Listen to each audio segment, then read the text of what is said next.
Hello friends, this is Aarti. Welcome to my channel Sandhir counselling. आजकाल मुलांचा हट्टीपणा हा खूप वाढत आहे. यामध्ये मुलांना आई वडील हे दुश्मन वाटतात. पालकांनी जरी काही सांगितलं तरी ते पटत नाही. तर मित्र हे जवळचे वाटतात. मित्र जे सांगतात ते बरोबर पटतं पण त्यांना. पण यामुळे व्यसनाकडे प्रमाण वाढत आहे. मग ह्यामध्ये कोणताही एज ग्रुप असू दे. कारण व्यसन असं आहे की म्हणजे कळत नाही की बाबा काय चालू आहे आपल्या आयुष्यामध्ये. आजकाल आपण न्यूजपेपर बघतोय, वाचतोय, ईर्ष्या, राग ह्यामध्ये काही मुलं चुकीचं पाऊल उचललं जातंय आणि काय बरोबर काय चूक हे सुद्धा त्यांना कळत नाही आहे.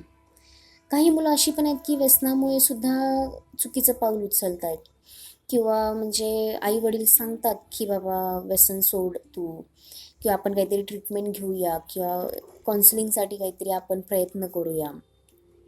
असं होतं सुद्धा, घेतात पण, प्रयत्न पण करतात. पण कुठेतरी तो इगो असतो ना, इगो प्रॉब्लेम, ह्यामध्ये मुलं परत व्यसनाकडे किंवा त्या संगतीमध्ये अडकण्याचे जे चान्सेस असतात ते जास्त असतात. मग थोडंसं मुलांनी पण समजून घेतलं पाहिजे की बाबा आपले आज आई वडील आहेत म्हणून आपण आहोत. आज जर नसते तर ते कुठं असते किंवा आपलं काय झालं असतं.